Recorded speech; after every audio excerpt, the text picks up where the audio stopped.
And we are live now. So, last time we left off, I was going to play about an hour of the game, but as you can see, as you can imagine, I ended up playing a little bit of an hour, and I realized that I wasn't live. Like I thought I was. I was a dumbass. I did not. I ended up not uh, pressing the live button. So as a result, well, as you can see here, we're in a different place here. My health bar is at its fullest. But yeah, I figure I'd let you know what happened there in that hour sorry, hold on for a second, real quick. Just hold on. Trying to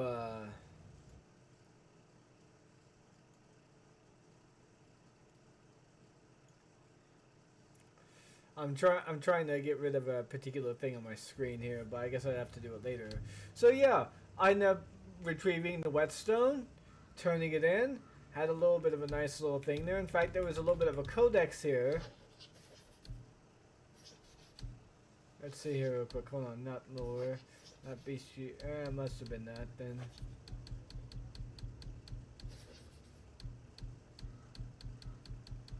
Here we go, one of these here.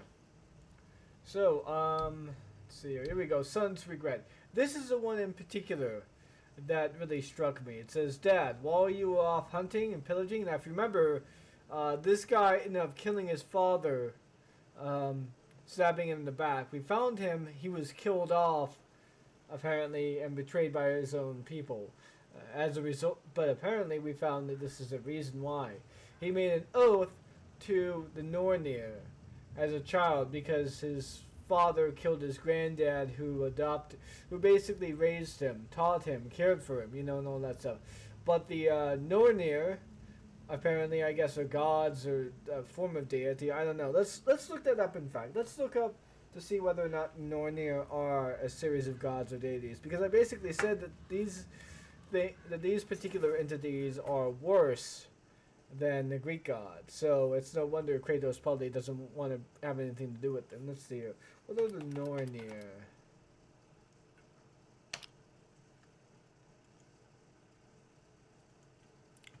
A Nornir is an automation framework written in Python. Okay, that's like Norse myth. Here we go. The Norns are female beings who create and control fate. Okay. So these are basically the fates. The version of the fates from Norse myth. The people of which Kratos killed.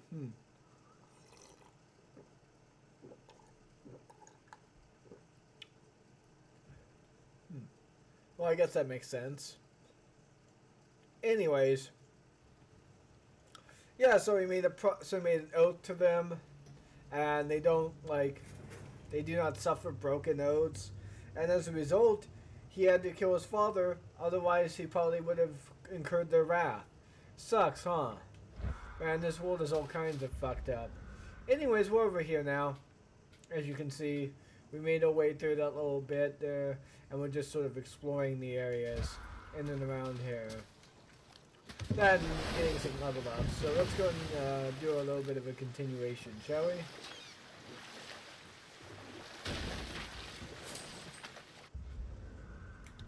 So any other goals? No, we just need the magic chisel.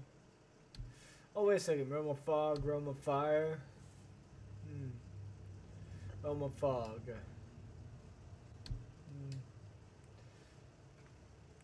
We could go to Muspelheim, but I want to go ahead and get that little magic chisel first, because that ends up opening quite a few doors that I think would be very interesting to open up at any rate. But we'll do that one later, and in fact.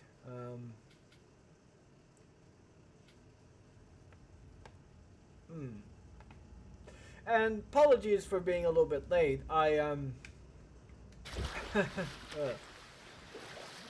I was a little bit busy testing out the mods, so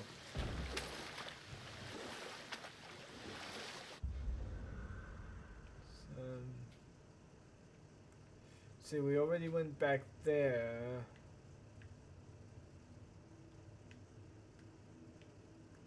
I guess we could go back over to there and let's add that to the compass. In fact, yeah, let's add this place to the compass here real quick and let's go.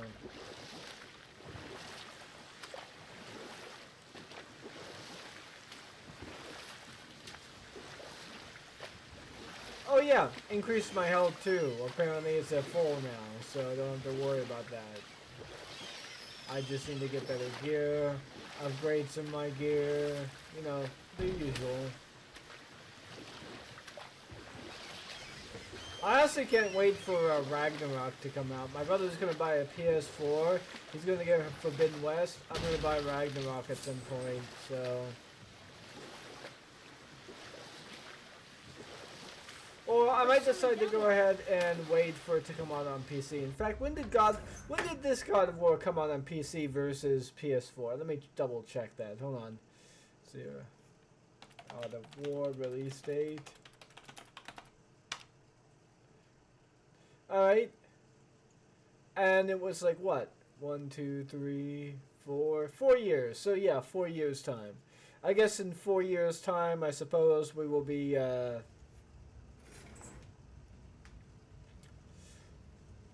playing the sequel here.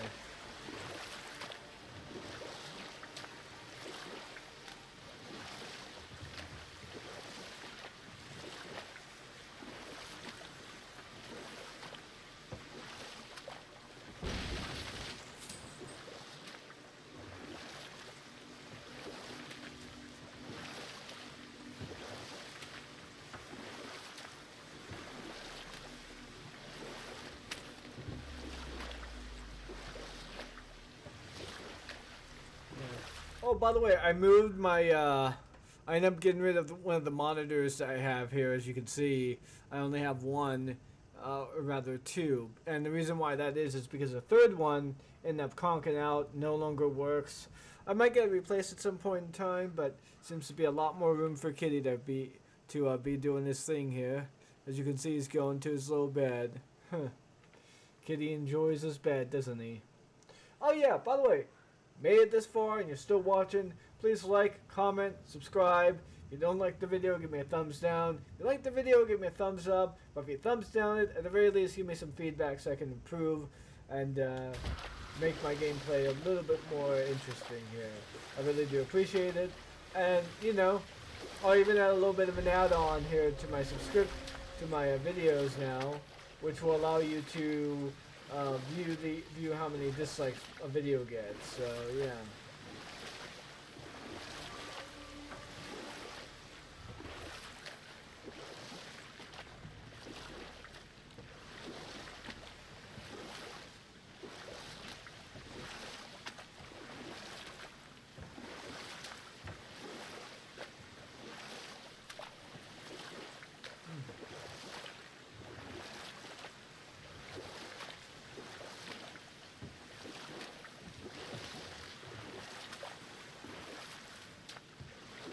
You want to dock here?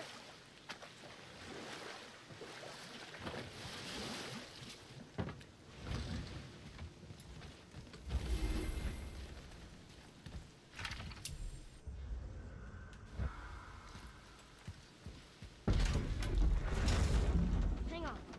Mimir, you called Brock and Sindri the Holger brothers? Aye. But they're dwarves, aren't they? Aye. And Holger are sprites of the forest. Aye. Beautiful, seductive sprites of the forest. So why would you call Brock and Sindri the Holger brothers? Oh, well, I now realize this would be a wholly inappropriate story for young and innocent ears. Whatever. Ah, that's funny.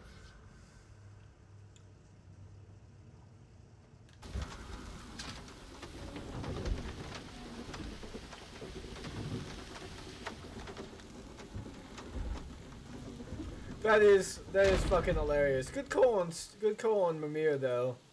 Mad respect in the fact that like he's willing to respect the age of this little kid rather than like just give him this huge tale that he might not necessarily be ready to hear. So We might do it in a sequel though, so that'd be interesting to check. That'd be interesting to see.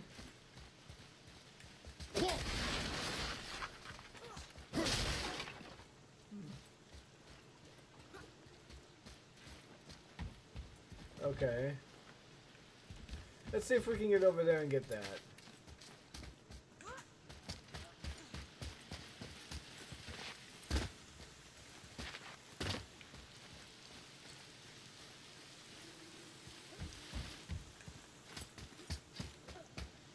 Follow me, Atreus.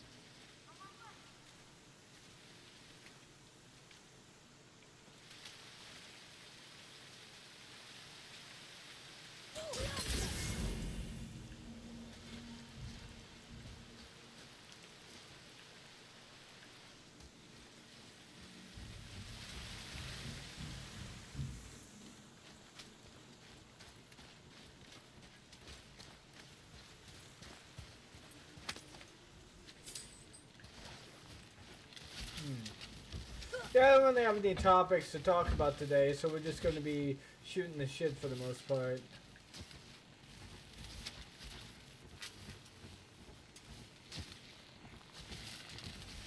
Okay, we'd have to make it over there. We have to get the chisel then.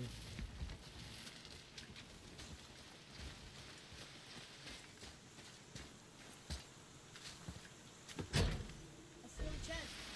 I bet something good's inside.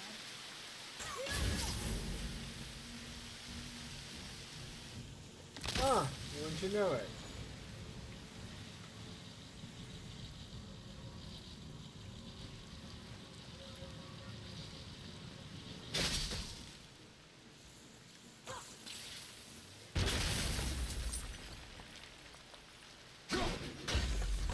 Found the field.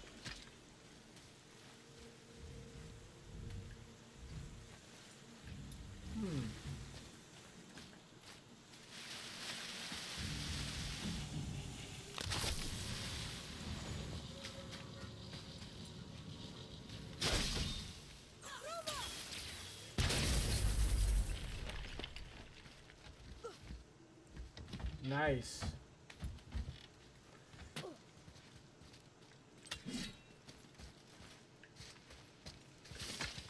You know, I think I will go ahead and bring up a little bit of a topic just to chat about, for those of you who might be interested. So, anyways, What? one of the things that's kind of gotten me and It's another gotten one my of those feathers in a bit of a ruffle is the fact that a lot of people, for whatever reason, seem to view Zack Snyder as a right-wing demagogue. Like, as someone who's into far-right philosophy. And what is the reason for that? Oh, he wanted to make an Ayn Rand movie, and he says that that one of his first introductions to the Superman archetype was Ayn Rand, and he found it interesting the way in which it was portrayed, even though it was fairly limited, those being his words, in terms of the morality of the character. But he definitely understands that. You know, a character who, for the most part, changes the world around him through a sheer force of will. That I drew the runes into? Not sure how we reach it. What's that up there? So yeah, and immediately I guess everyone's whole stick was, oh my god, you don't absolutely hate Ayn Rand, you must fucking be you must be an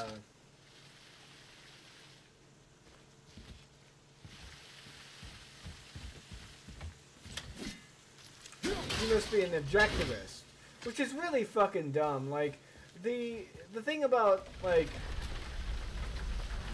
the thing about an intelligent mindset is the ability to be able to take away things that most people are not able to, especially with how a particular person would do so, whereas most people can't take away anything like valuable in this regard. Snyder did, and honestly, I'm actually impressed by that. Almost there. I can't jump over with those wooden boards in the way. But the thing is that he's actually turned down during the Ayn Rand novel nowadays. Because, you know, it would be It is. inappropriate. It's another one of those sand bowls. There are different runes written along the side of this one. What does it say? Another riddle. Feed me not, we both are doomed. Overfeed me, all consumed. The answer might be near, like the other.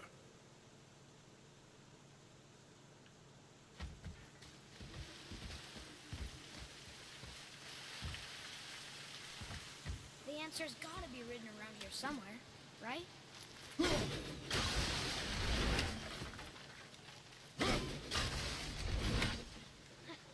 I see it now. It says fire. Of course. Bow.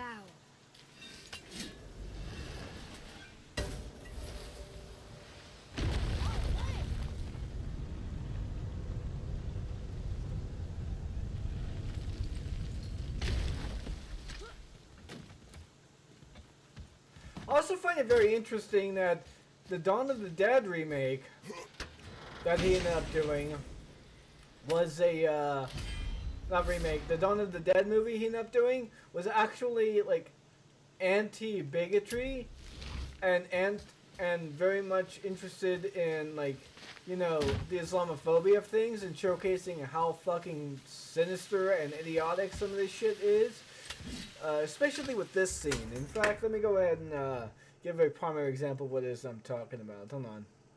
So there's a scene with a preacher in here. He's on TV. He's giving all kinds of weird...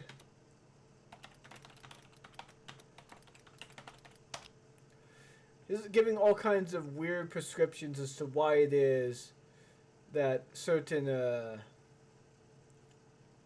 bless you.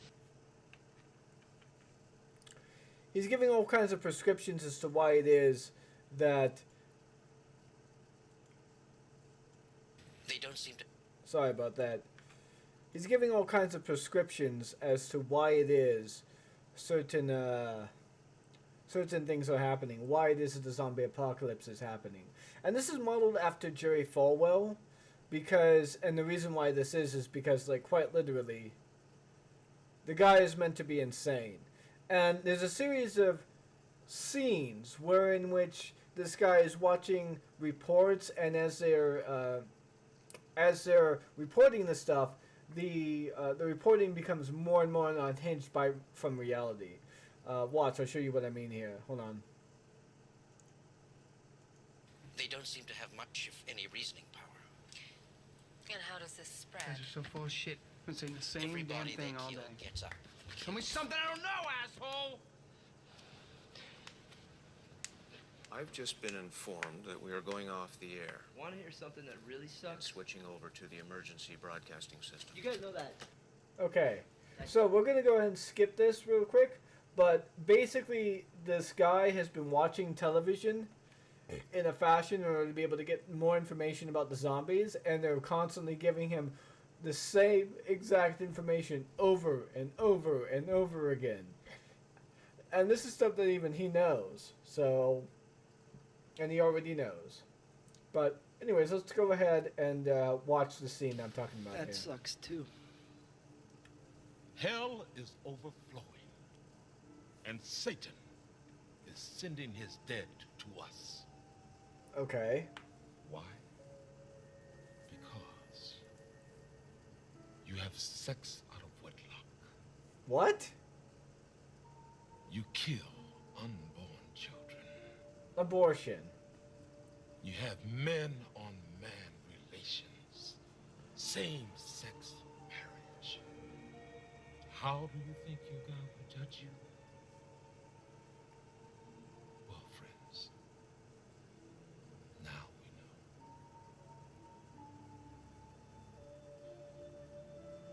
When there is no more room in hell,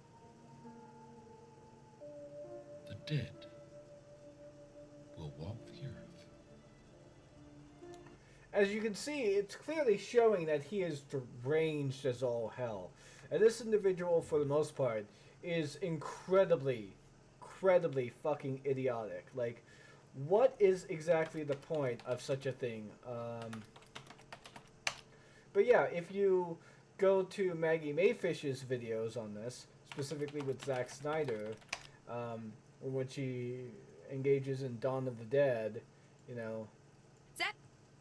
So she explicitly refers to the scene as if it's like homosexual, as if it's like anti-homosexual propaganda, which is really fucking weird. The satire. So, to be satire. So, no, the Christian pastor is not satirical. The Islamophobia is not satirical. The homophobia is not satirical. Sure, some people will laugh at this scene. I guess the first time I knew I was gay. So how is it not satirical? Well, let's find out how she. Will give when confronted with But by the way, she's referring to this idea that hate the sinner, hate the sin. Like, Lex Luthor is an atheist. Why would he be referring to that? Oh, he's referring to Superman living and whatnot. In fact, but anyways. because it's explicitly not their favorite director's work. Oh, also, I know that the pastor isn't satire because it's explicitly modeled after something that happened in real life. After 9/11, Wait. What? and Reverend Jerry Falwell Let's placed hear the it. blame for the tragedy squarely on sex, feminism, homosexuality, and abortion. The pagans and the abortionists and the feminists and the gays and the lesbians who are actively trying to make that an alternative lifestyle, the ACLU, People for the American Way, all of them who tried to secularize America, I point the finger in their face and say, you helped this happen. The entirety of Snyder's Dawn of the Dead is an extrapolation of Falwell's argument. Society is She doesn't prove this at all. She doesn't show any of this. She doesn't give any of this as evidence whatsoever. And evidence for it not being a satire is because it's modeled after something that happened in real life. That is the entire point of doing satire. What the actual fuck are you talking about here? This is the video that people are proclaiming that shows that Zack Snyder is a far-right demagogue. Honestly, like, and yet the funny thing is that throughout this entire series of her, like, Maggie Mayfish has this really deranged look. Like, she knows that she's lying. She knows that she's making shit up. She knows that she's making bad arguments. But she has to do it as much with a straight face as she can, and she just, like, she can't help herself looking deranged. Watch. After 9/11, Reverend Jerry Falwell placed the blame for the tragedy squarely on sex, feminism, homosexuality, and abortion. I mean, she gives these deranged looks at the camera, at least, like, for several seconds before she pulls it back. I mean, this is really fucking bad. But yeah, anyways, I just find it very, like, frustrating to deal with, especially because, like, I'm not exactly a Zack Snyder fan. I'm just someone who looks at Zack Snyder's work and I say, oh, okay, he does occasionally good movies from time to time. Sometimes they're really great, you know, but for the most part, when it comes down to it, like, he's just an average director who's an author visionary who gets fucked over consistently by the studios that more or less want to water down his work. And I can understand that being frustrating from a fan's perspective, but it's also equally frustrating from the perspective of, shall we say, it's also equally frustrating from my perspective, because whenever it is I describe, like, the Snyderverse as being fine, it's okay, it was like he had a plan at the very least, you know, and I can understand what was going. I can understand his choices and what he was doing there, but unfortunately it didn't work that well. Oh, well, would you look at this? I didn't quite my bad. Huh. I didn't realize that this was a thing here. Hold on.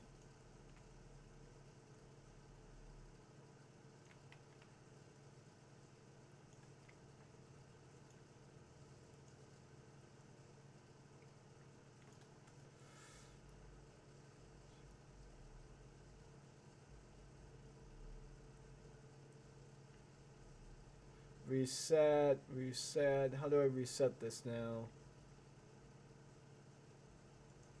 I can't believe this was, like, zoomed in that fucking much. Hold on. Oh, it was just in the desktop capture. Okay, my bad. It's not in the actual one then. So, yeah. For some reason, the desktop capture one was zoomed in quite a bit. I don't even know if it was capturing it. Hold on, let me adjust this real quick so that way I don't have to do it again.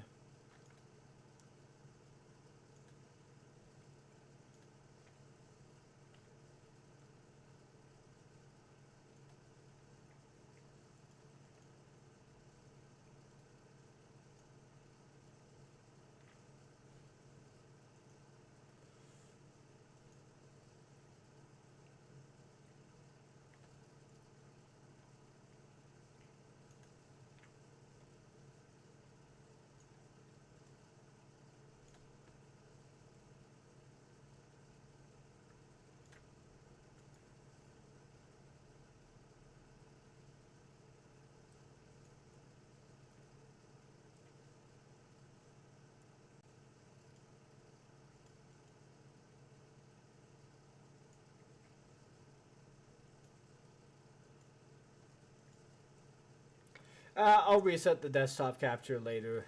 I'll make certain that that's not an issue there. But yeah, it's like, why should I take someone who, with the obviously bad arguments, deranged look in their face, where they look like they're actually lying to people and hope that she's not getting caught, while simultaneously having, like, trying to give so bad arguments that she hopes people won't call her on her bullshit. I'm just not going to take it seriously. Yet there are many, many people who have, and that's the frustrating part about it, really. So, yeah.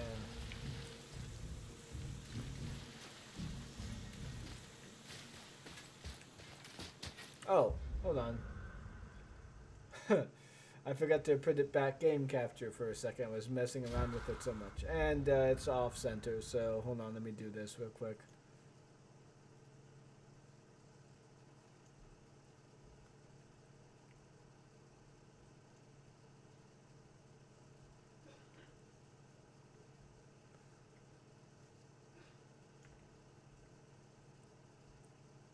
Alright, okay, wait, I figured out how to do it now.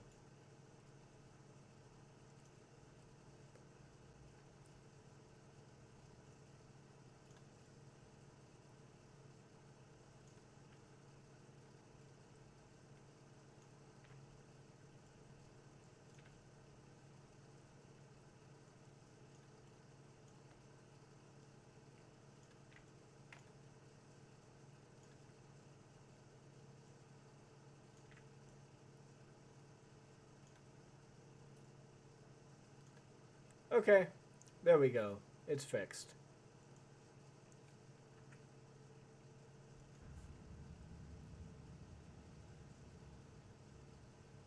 Alright, there we go.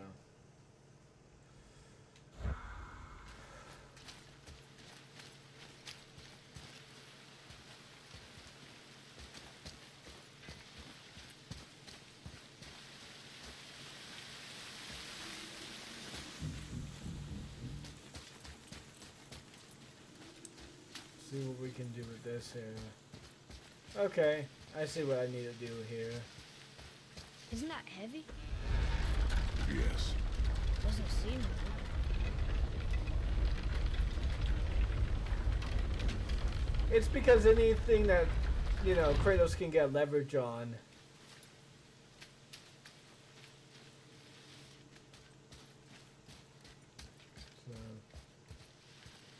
Ah, okay, never mind. I guess I already got this one there.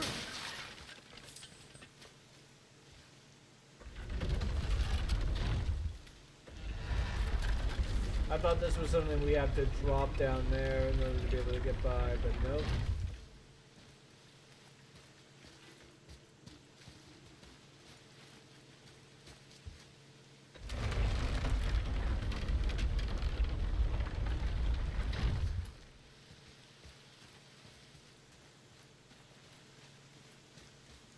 I thought we had to like drop that there and then we can make it way over. I'm guessing there's got to be something over there that allows me to get through that. Oh well, let's continue on our way then.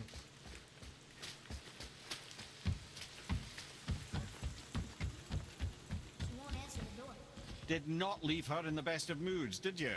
Frankly, I'm surprised you'd want to come back here.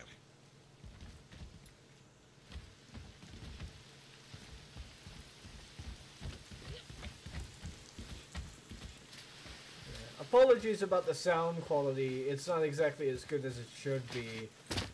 The reason why is because apparently one of my applications is fucking up. I gotta either reinstall it or fix the sound device that's like connected in some regards. So yeah.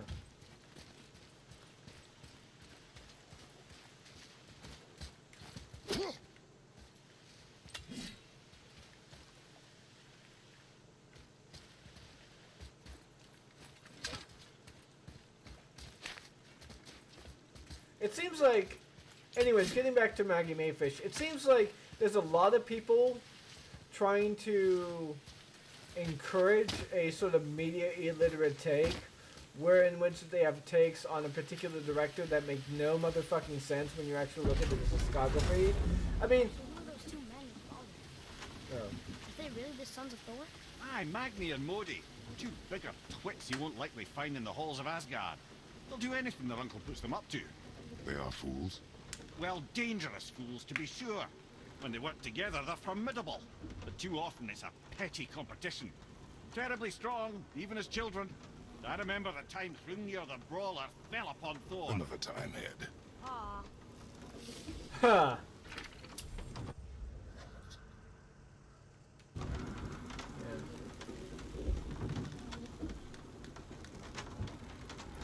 Yeah, I mean, let's see here. The thing about his discography also you have to realize is that Snyder actually made a critique of fascism in his movie, I think, called Owl something. I can't remember the exact name. Guardians. Hold on. Let's look it up real quick. Zack Snyder filmography.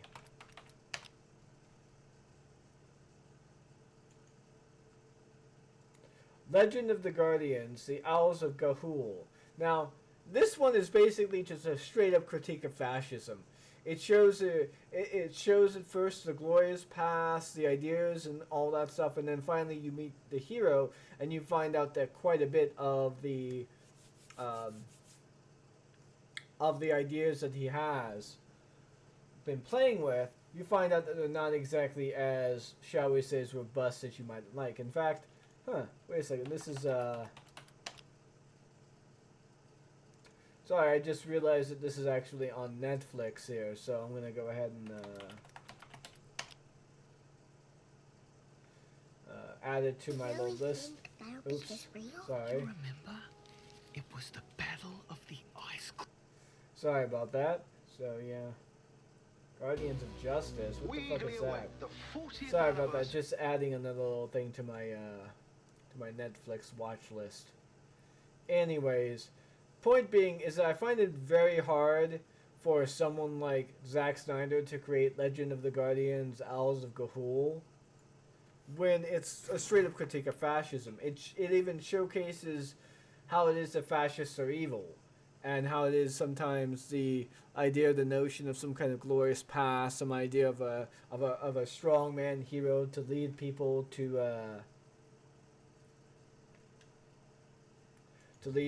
some sort of great victory and restore things back to the way they were, is really bad, and we should probably not follow these types of people. And yet, for some reason, he's called a far-right director, that he has far-right sentiments. I'm sorry, but when you're critiquing fascism in a sort of liberal fashion, if you would, with like progressive sentiments, which is what Zack Snyder comes off as. I mean, at the very least, he is. At the worst, he's a liberal with progressive sentiments. At best, I would have to say that Snyder is more or less progressive himself. So, I mean, the guy has like a number of adopted kids, all of them of a different racial status, and he was deeply hurt by one of his kids committing suicide, who is Asian. So, you know, he even called out geeks and gamers in many regards with their with all the nonsense hate regarding regarding one of the Asian actresses in Star Wars, which was like, oh, nice, I didn't get this one. I got all of these.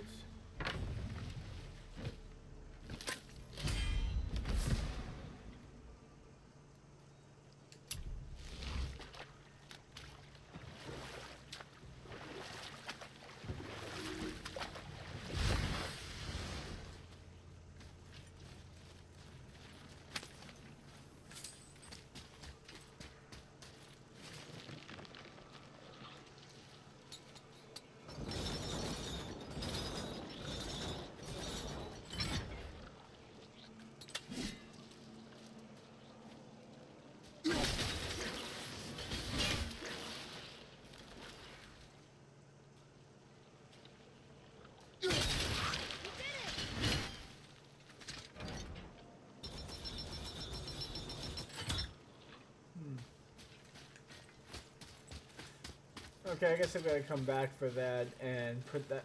Yeah, I guess I gotta get the Blades of Chaos for this one.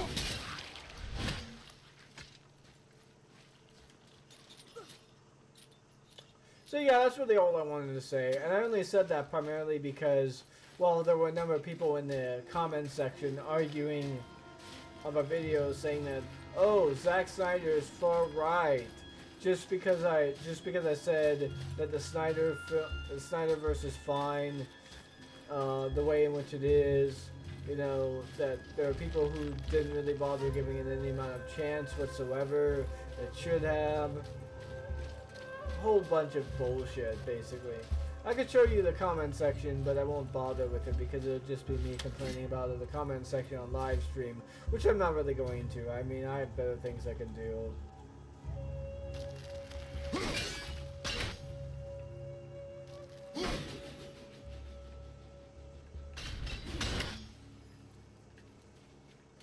Alright. I like how it just teleports straight to my hand. That is kind of a neat little bit there.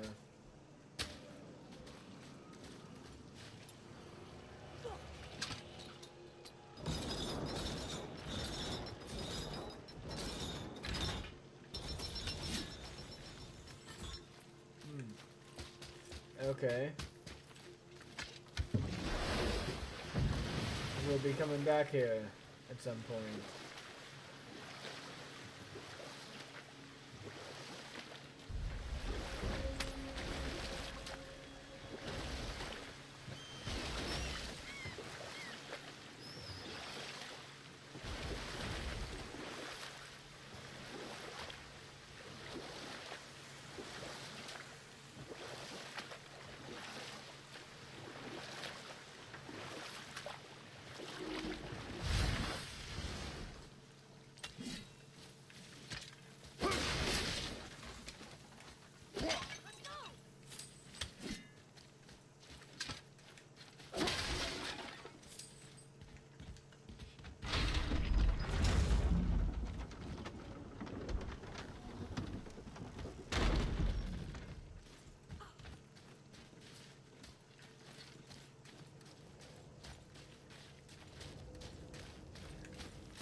Okay.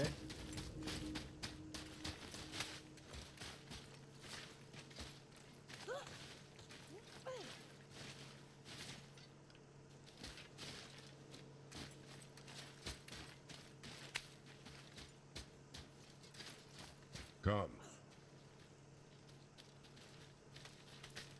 God damn, Kratos is jacked. Holy fuck. It's so funny too. Okay, I think we've been here then. The landscape might have changed though, so let's see if it did.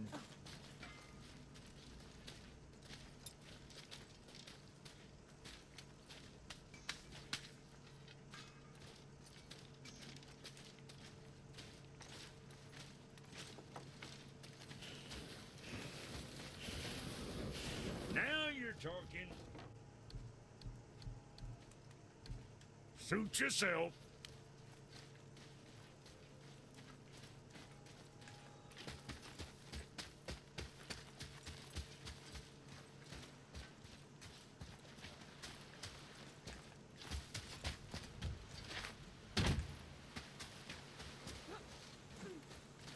Yeah, we've been here. We've already gotten everything and done everything over here, so...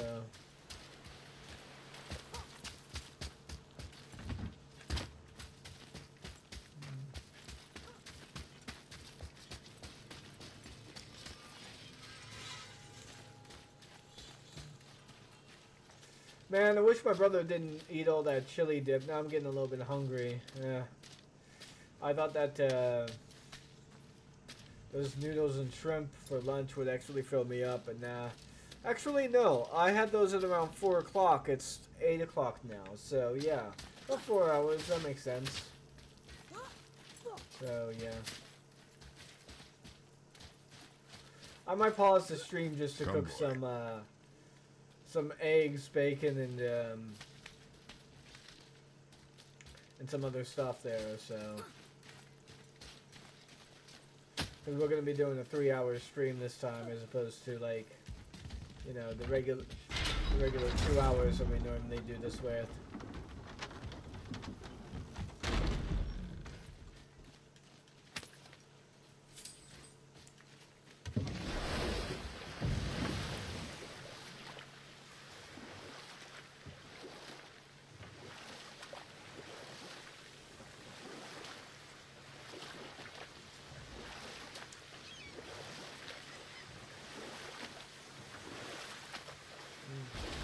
You know, I think I'll just make myself a sandwich. I am getting kind of hungry right now again. So, let me go ahead and stop the stream for a second, and we will continue once I'm... Oh, nah, we'll save that for some other time then. Apparently, Ben Burgess went on to debate Richard Wolff on vaccine mandates. So, yeah. Let's do a little bit of Eckhart's Ladder. I think that'll probably be pretty good. Hold on. Yeah. Hey guys, this is Justin. Hello and welcome to another video. I hope you find today's interesting because I'm going to do something a little bit different and try to blend a discussion of in-universe lore with writing styles and the real-world rationale between certain decisions. And the question we're looking at today is, why are militaries, fleets, armies, etc. in Star Wars so small? What's the in-universe reason for this? And of course, what's the out-of-universe reason? And before you say, well, Justin, they're so small because ILM could only get models for 30 Star Destroyers on screen at once, or it'd be difficult to animate thousands of Venators at the Battle of Coruscant. I agree. You're completely right. That's definitely one reason. But Star Wars' issue with scale seems to extend to points where numbers don't really matter as much, to books, to comics. Compare that to something like Halo, where I think the universe generally does a little bit better with scale. According to the terminals in Halo 3, for example, when talking about the end of the Forerunner Flood War, we hear of millions upon millions of ships clashing against each other in an ultimate battle. Star Wars doesn't go in that direction very often, if at all. So let's talk about it. And I will say, there is one exception here, the Battle of Exegol, which I'll probably talk about at the end of the video, but that actually maybe gets scale a bit more right. Anyway, the most well-documented eras of Star Wars are obviously the original and prequel trilogy eras. Not only do we have the 3 movies in both of those time periods, but also a ton of expanded universe material and a lot of weird scaling issues. I've already alluded to the Battle of Endor, which was Palpatine's ultimate trap, where he attempted to destroy the Rebel fleet in one fell swoop, but ultimately just had a fraction of a % of his overall fleet. There's, of course, Attack of the Clones, where they talk about ordering millions of clones rather than the trillions upon trillions that you'd need to fight a galaxy-wide war. And going even to the expanded universe, there really aren't a whole lot of battles where the scale gets beyond that. One example would be the Battle of Coruscant. Obviously, the depictions of the fleet there are still pretty substantial, but they're greatly elevated in, for example, the Republic Commando novels, which describe thousands of ships present. That's a rarity. Most times, the numbers are a lot more conservative. The Battle of Yuuzhan Tar, which was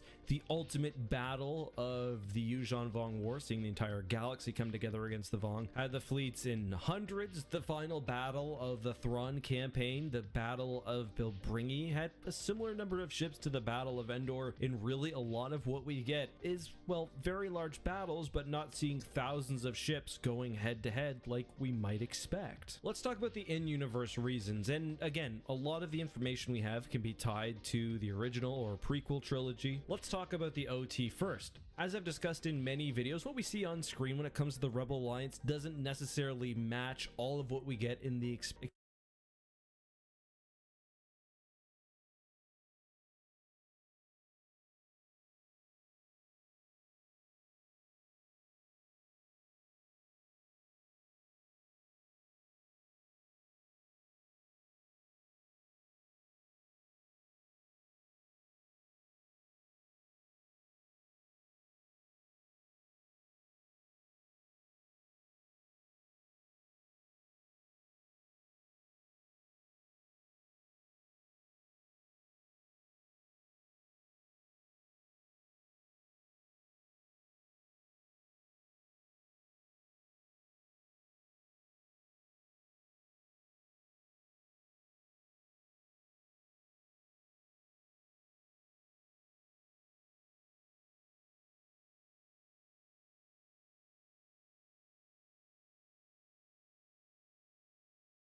Alright, sorry about that. Had to go ahead and pause the game, pause the video so I can take my dishes in and all that stuff. So yeah, let's continue watching. We'll watch the rest of this video and comment from time to time, and then we'll go ahead and continue the video game.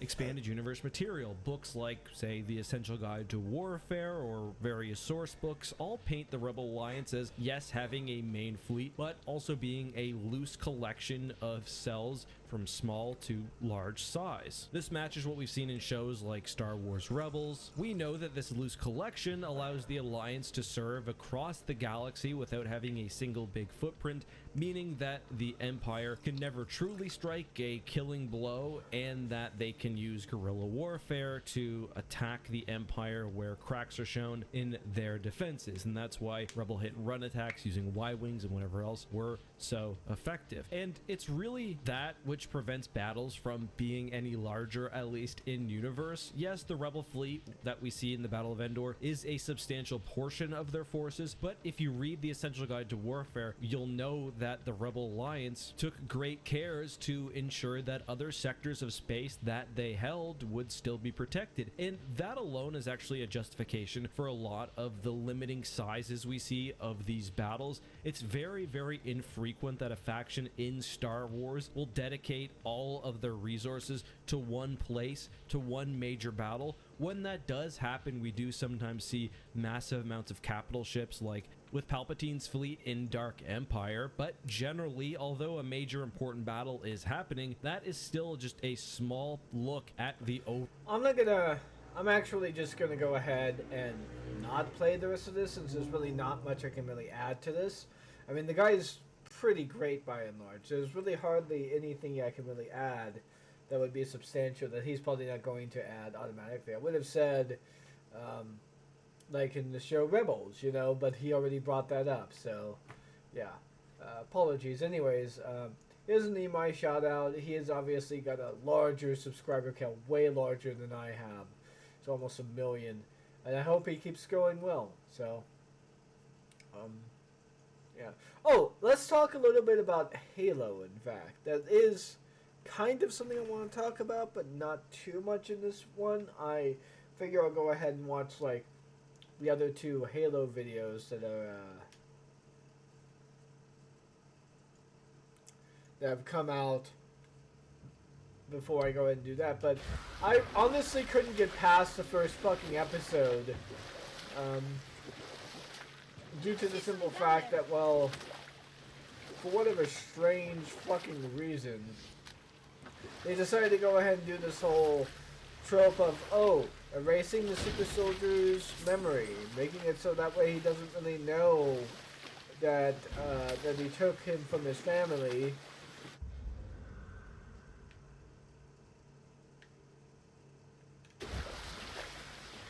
And not only was he taken from his family, guess what? They're going to betray Chief to get him to go rogue. Oh, is that trope? Well, I have no interest in this kind of a geriatric trope setting, wherein like there's really no kind of imagination in this regard. I mean, it would have been so much better to see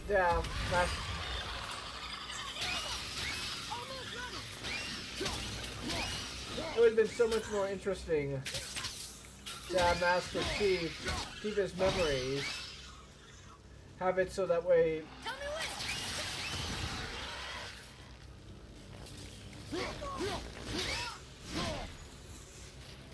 Yeah, if he kept his memories intact, we could have had a scene in which instead of them betraying him, like the way that which they did, causing him to go rogue, instead he goes rogue because he doesn't think that the UNSC is doing the right thing, is like doing the things that he wants. Not only that not doing the things that he thinks are right, but also are servicing a particular fundamental agenda that goes against why he joined the UNSC in the first place.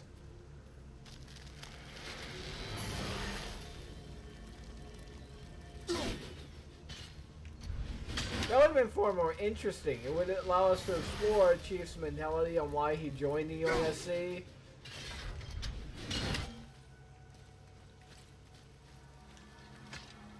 And it would give us an understanding of what kind of person he is, you know?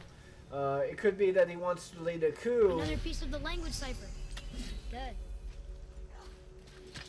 It could be that he could lead a coup, not necessarily to take over the UNSC, but to restore it to its fundamental premise of trying to protect humanity, all of humanity, not just those that rely on resources for trade and whatnot. You know, if you wanted to, you could have done something like that. And of course, you could go the alternate universe route, where in which like that there is a lot of private capital going on here. Oh, hold on for a second. I gotta check something real quick, because a friend of mine wanted to do something here. In terms of this, I might end up leaving, ending the live stream a little bit early. So,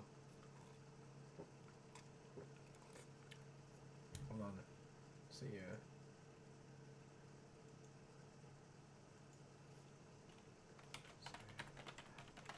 That had to do some things.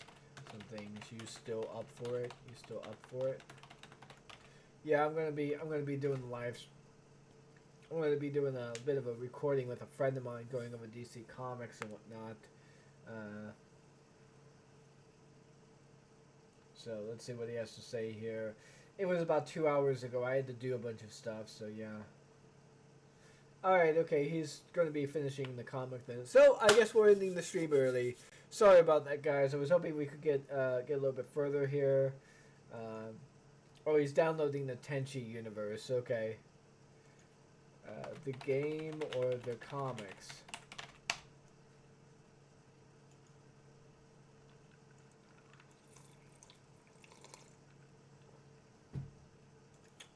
Yes, there are games for Tenchi.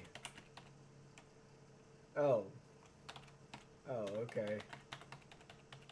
Didn't know there was an anime. There was an anime of that. So yeah, we're ending the stream a little bit early. Sorry guys, I have a little bit of an obligation here. Probably doing another live stream though, so hopefully that goes well. But yeah. Which DC Comics did you want to start with? So yeah. So yeah, like I said, like, comment, subscribe. Sorry about the impromptu live stream. We'll probably go ahead and